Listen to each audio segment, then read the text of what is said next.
You know, if you're ever a guest on this radio show, then you will often be introduced to the items I've been printing the night before on my 3D printer. So, Chris, what do you reckon of this New York City skyline printed out? That's Isn't astonishing. it? Do you reckon? Do you know, who needs your artifacts when you can do things like this, eh? If I send you an artifact suggestion, if you can print it out the night before, I can talk about it. Wow! That'd be great. Yes, we could do that. So I could actually. Wow. We could do it the other way around. You could print out the artifact, and I've got to guess which artifact it is. Wow, I love this. I'm going to write that one down straight away. That'd be incredible. Right. Yeah. Anyway, that's next week, but we've got to do this week. Oh, yeah. Gareth, I want to just pick up on something you said last week. Oh, no. Last week, when we were talking about the artifacts, I tried to get you to guess something and what, how old it was. And you said something about it had to be thousands of years old. Now, the thing is with archaeology, and a lot of people don't understand this, that archaeology actually can include recent history. So, for example, there are people who specialise in World War II archaeology, and they look at the archaeology of battlefields and events during the Second World War. There's even an area called forensic archaeology, and that's used in the police to help with crime scenes. So it might actually be relatively recent, and a forensic archaeologist will help to understand what might have happened even just a few years ago. So for that reason, Gareth, I want to share with you an archaeological artifact, and all I want to do, okay, is we're not talking thousands of years here. I want to see if you can give me a date for it, okay? I want to see if Let's go for it. Though, Chris, actually. So how old does something have to be classed as an archaeological item? So, for example, I mean, anything here now, an old can of Pepsi from Friday. Now, is that, what is the cutoff point? There's no real cut-off point. It depends on what we're looking to understand. If we want to understand the Konnect Radio station, I don't think you'd call in an archaeologist. You'd call in a cleaner. But if you want to understand events maybe just a few years ago, it could be that is significant. Realistically, we're talking about stuff that's been left behind for a period of time, and there's no absolute rule. So generally, you wouldn't need an archaeologist to deal with the clutter in your studio, Gareth. But to understand something that happened 50 years ago, well, that's where the detective comes into it, right? And archaeologists are a little bit like detectives, piecing together what may have happened in the past. And I can't do this alone. And actually, I need to issue an official apology because last week I forgot to check one of the platforms that people get in touch with. And there was loads of people off the clues that I gave and the rather poor description I gave. They managed to work out that it was an oil lamp. Wow. I tell you what, I thought your description of the BFG's ear was brilliant. I'm going to use that in my teaching now. Oh, excellent. So what I wanted to do, if you have not got this number saved already, then I want you to make sure it's saved in your phone. This is for WhatsApp. It's 0161 511 9555. And that's how you can get in touch too. I suppose, so we're doing more of age this week rather than me describing the item. Yeah, though I guess you might want to describe it to give people an idea of what age it could be. So okay, let's go for it then. You can do the dating though. This is, again, I know this is a little bit Antiques Roadshow, isn't it? But it'll be really interesting to see how you date it. So shall I show you? Go for it. Right, here we go. For those listening, your description is going to be so helpful. So tell me if you got some kind of way of I mean, I can't see any of the text close up, but to me, that's what you would imagine a Bible to look like. Good. Yeah. So it is a Bible, isn't it? Yep. Now, the language it's written in, it seems to be which walketh forth. So the language of it, I imagine it's maybe an old King James Bible. Okay, so let's go with that one. And then how old do you reckon it might be? I'm going to flick through the pages. Well, I've got an item. So this is very funny that you should be talking about this, because we were having a clear out yesterday at my parents' house. Well, I say clear out. We were talking about having a clear out, and Mum was listing a load of things. And there was an old family Bible there. And my dad reckons it's probably about 300 years old, this family Bible. Wow. So I'm going to go with, can I see the front of it, Chris? Just sort of... Well, kind of. There is a date. Oh, okay. So, am I allowed to see the outside of the Bible? I'll show you this page with my finger there, okay? Now, it has got a lot of sellotape around it. Now, It's the clear sellotape, and it looks like it's certainly hundreds of years old, that. I'm not entirely sure. Oh, there we go. So, it looks almost a bit leather-esque. Yeah. Maybe. Yeah. So what we'll do is we will play a song, and then we will come back to Chris. Now, from my description, I've probably only told you about the fact that we've got a family Bible in our attic, which is quite old. But the one we're focusing on now is the thing that Chris just showed us. So I'm going to go for, let me just describe it again. It looks like the language of an old King James Bible. It's certainly been used. It's been poured quite a lot. It's not one of those Bibles that's been sat on the shelf. Now, because Chris is from Moorlands College, I reckon it's got some sort of link with Moorlands College. And I'm going to put two and two together here. It was established in 1948, Moorlands College. And I'm wondering if this was something to do with that. So that would mean that it was 1940. Okay, right. I'll leave that with our listeners. Am I on the right track at all here? Absolutely. You were more on the right track earlier. I think that the Moorlands link is probably going to take you a little bit in the wrong direction, but you're definitely on the right lines. And I'll give you the exact date. I can give the exact age when we come back. So this will be very, very difficult for our listeners. They haven't seen it, and they're basically going off. It's the King James Bible, we think, which has got sellotape on it, and it's got a front that we can't see all of it, but it looks like it's been used quite a lot. If you guess the date right on this, just off that, of how old it is, I'll tell you what I'll do. I will send you a batch load of Konnect Radio goodies. I'll send you a hoodie. I'll send you a mug. I'll send you as many things as we've got, because I'm so confident, no offense, but I'm so confident that you won't get it off that I'll send you all those. And we'll be back with Chris in just a moment. You know, I love the fact that we talk about such interesting things off the radio. I mean, we talk about interesting things on the radio as well, I like to think. But things like Chris used to go to church with a lady who was a survivor of the Titanic. Now, just to say, Chris is not that old. It wasn't a colleague of his. She was a baby on the Titanic. And when Chris was presumably a young boy, your parents said that she's a survivor of the Titanic. Yeah, she was an elderly lady, very quiet, and she was the last survivor. She died just a few years ago, Melvina Dean, but she went to our church. And what I thought was really interesting looking back on it is back in those days, nobody talked about that kind of thing. It was just buried deep down. It must be really hard for people to cope with trauma because they didn't talk openly like we do nowadays. You know, we will agonize over it and talk out loud and so on, whereas it was just buried deep. Of course, she was only a baby, so she didn't remember what happened, but obviously it would have been a kind of unspoken story in the background to her life. Amazing. All this history, in one foul swoop. So, for those getting in touch with us, I mean, I can only apologise, really, because what I was saying... So, for example, Ruth Hyde has been in touch, and she says, well, the Bible is from 2,000 years ago, or at least some parts of it are. So, I'm going to go for... I don't know how Ruth has come to this conclusion. She says that some parts of it are 2,000 years old. So, I'm going to go for 1945. That's it. That is all she said. I don't know how that's happened, unless it was me talking about Moorlands and thinking that maybe it was established in 1948 and it was some sort of Bible that was, I don't know, it was the first Bible that they had in the library there. But no, that's not the case. I don't think I'm even right in saying that it was a King James Bible. No, shall I tell you? Shall I tell you Go what for it it. is? And it really opens up a few things we can talk about in coming weeks as well.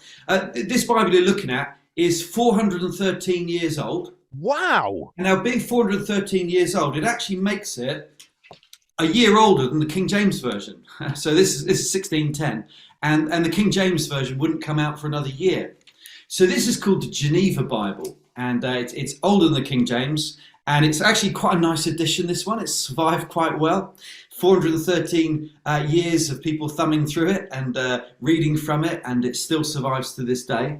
Now, this Bible, this is where it gets really interesting, you know. From an archaeology point of view, people may sometimes say to you that the trouble with the Bible is 2,000 years, as Ruth said there, and it's been copied and copied and copied and copied and copied because we do not have the original Bible manuscripts. We've not got the original one that Matthew wrote. We got copy, copy, copy. So some people would say it's like Chinese whispers. Like Chinese whispers, down through the centuries, it's changed over time, and we don't know what was originally written. Now, that's not true at all. And here's why. As years have gone by, it's not that we've gone further and further away from the original writing. We've actually got closer and closer. Because what archaeologists have been able to do is to discover manuscripts much older than the Geneva Bible that get us closer and closer to the time in which it was written. So the Geneva Bible and the King James Version that was based on it are pretty good translations based on what they knew at the time. So back in 1610 or in the 16th century even, it was pretty good for what they knew. But nowadays, we've got an enormous number of manuscripts way, way earlier than this Bible. And we piece them together to put together what we believe was the originally written Bible. Do you know there's about 27,000 different manuscripts in the ancient world? 27,000. Those are in multiple languages, about 5,000 in Greek, but then there's others in Syriac and Coptic and Latin, other languages they were using. And you can piece those together. Some are very small. There's one in Manchester that I know you've seen, Gareth. We'll talk about that another week. It wasn't found in Manchester, but we'll talk about that one. Some are very small, some are very big. Piece them together. And we actually today, in a modern translation, we know with confidence we have a more accurate translation of the Bible, even than this one that's 413 years old. So it's as if to say, as the years have gone by, we've been able to go further back in time and be more confident of what was originally written. See, archaeology is a bit like time travel. We're traveling back into the ancient world, and we can be very confident of what the Bible was when it was originally written by those original authors as we've pieced it together. It's really interesting. So how much of an important find were the Dead Sea Scrolls? Because am I right in thinking that that is the oldest, I guess, well, that is the closest bit of text to the original that we've ever found?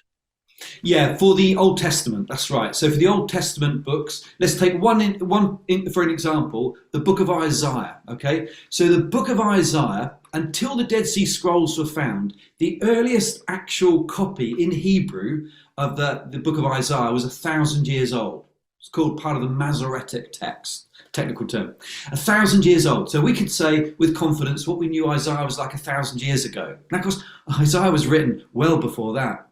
The Dead Sea Scrolls, overnight practically, provided us with a complete manuscript of the book of Isaiah that may be as early as 200 BC. Certainly it's BC, it's prior to the time of Jesus. So it's over 2,000 years old, possibly as early as 2,200 years ago. And that's 1,000 years older than anything we had before. So by looking at that copy of Isaiah, which is now just within a few hundred years of when Isaiah originally wrote it, we can be confident that what we read in the book of Isaiah is what Isaiah originally spoke and what was originally written down. Yeah, we'll talk about Dead Sea Scrolls another time because they're an amazing find that help confirm the reliability of the Bible. Would you say that that's one of the most important things that we've found ever? For the Bible, yeah. In 20th century Bible manuscripts for the Old Testament. I wouldn't necessarily say the most important. There's lots of other things that we can cover. But for the manuscript of the Old Testament, nothing beats the Dead Sea Scrolls. And you know, there are still scrolls being found. There was another cave found not so long ago, just a few years ago, and it was already looted in modern times. It was empty. And they found some modern equipment left there. So somebody had found the cave, looted it, and probably sold those manuscripts on the black market. So there's probably some in private collections, may have disappeared in private collections, but there's more to be found. Isn't that just an absolute crying shame? Because we don't know what those scripts would have had in them. Absolutely. You don't know how close they could have been to the Bible. And you know, Gareth, every book of the Old Testament is represented in the Dead Sea Scrolls, apart from Esther, Book of Esther. So the Book of Esther, we don't have any Dead Sea Scroll for the Book of Esther, but that doesn't mean it wasn't there. It just means that might have been looted. That might have been stolen. And also, of course, the other thing to say, Gareth, this is why the Dead Sea is so important. This is 413 years old, this Geneva Bible, right? But it's paper, and, you know, the paper's survived because it's been preserved carefully in a room. Outdoors, or in a barn, or in a shed, this would disappear within a few decades, actually. They disappear, they corrode, they get eaten by snails, so they disappear into dust. We'll talk about Dead Sea Scrolls another time, because it's the most amazing place. That location, if you've not been there, you need to get there. For the lake, for the caves, for the wilderness, for the animals. It's a beautiful place. And it's a unique place for preserving ancient manuscripts. If the Dead Sea Scrolls had been hidden somewhere else, like Manchester, for example, they'd have gone long ago. They'd have disappeared long ago. The Dead Sea is a unique place for being able to store and preserve ancient manuscripts. Incredible. And in fact, if you'd like to have a glimpse of the sort of caves that were not really burying, that were storing the scrolls, then Sifting the Evidence is available. And in fact, I did promise that we would come back to this. I think what we're going to do actually is to talk about it next week a little bit more, because I haven't watched the final 20 minutes of it yet. But Andy Godfrey, our resident film buff, he actually did a review of it on Friday's show. So if you want to watch that back, he said it's absolutely marvelous. Can you imagine if he said it's absolutely dreadful and don't bother watching it? Well, you can watch it for free. And I'm amazed, actually. It's had 2.2 million views, this has had, and it's completely free. Both parts 1 and 2 put together, Sifting the Evidence, The World of the Bible, by Dr. Chris Sinkingson. You know it's official when he puts the doctor on his name. So have a look at it, watch it, and honestly, it is, I say, it's certainly the best hour and 20 minutes I've watched so far. I've got 20 more minutes left of it, and it's really, really interesting. I like the camera shots that you usually do get from this sort of filming, where it's sort of you just walking up to the edge of an embankment and then watching over it like that, and then walking off again, and then they cut to something else. Very well made, Chris. Thank you very much. You know, Israel is such a beautiful place. The land of Israel is just stunning, the landscapes. There's nothing quite like talking about the archaeology when you can look out across the desert, the wilderness, or across a lake, or the hills and the trees and so on. Such a beautiful landscape. And that's the setting, of course, for so much of Bible history. I think that for the next one that you do, what you need is a Jack the Lad who basically asks you the questions, and both of us walk through these areas, and then I ask questions for the everyday man. Basically, I want a free trip abroad, Chris. I reckon we could do this. I think this could be a great fun trip. Yeah. Genuinely, I would love to do that, because I was watching this and I was thinking, that's great, it's brilliant, but I would have asked this if I was a person who knew nothing about this kind of stuff. I'd be asking, like, right, so how did they get up to the caves? How did they actually get up there and nobody noticed them? Do you know, because if you saw, imagine this nowadays, right? If you saw somebody walking up to a cave, which is quite high up, with a load of scrolls and putting them there, it wouldn't be too long until somebody else would have watched them and then waited until they went and had a nosy and gone, what's this? And either taken them, destroyed them, or hopefully left them there. Yeah. And that was what I was thinking. Like, so, do you know, There's a full episode on this, the Dead Sea Scrolls, and I can't wait for it because I've seen a lot of programs on this, and I think if more people knew about the importance of the Dead Sea Scrolls, I think more people would believe in the evidence of the Bible and the truth of the Bible. Yeah, I agree totally. And there are lots of little kind of fascinating asides with the Dead Sea Scrolls as well. So we'll talk about some of the more unusual aspects which people don't often hear about, which includes a very key scroll that is a treasure map of where the ancient treasures may be hidden in the wilderness. So we could talk about some of the details on another occasion. And for our TV show that will be coming to a TV screen soon, where me and Chris just go abroad, the only thing I want in my rider, and I insist, is I want some proper leather sandals, complete with socks, and I also want some sort of belt I can wear, which has got a little trowel in it so I can do some digging, my phone on the other side, and a proper hat like you're wearing through some of the episodes of your film. Deal? It's a deal, and you'll have to buy a pair of sunglasses, just to pick up on an earlier thread. And so the fundraiser will have to make it possible for you to buy a second pair of sunglasses. I love it when guests pay attention to the show. Hey, I've bought a new pair of sunglasses every year of my life. I break them. I constantly break them. Oh, you're not one of those, are you, Chris? I am one of those. I buy the cheapest possible, knowing full well it'll be broken within a few weeks. So what's the point of spending much money? Chris, back again next week.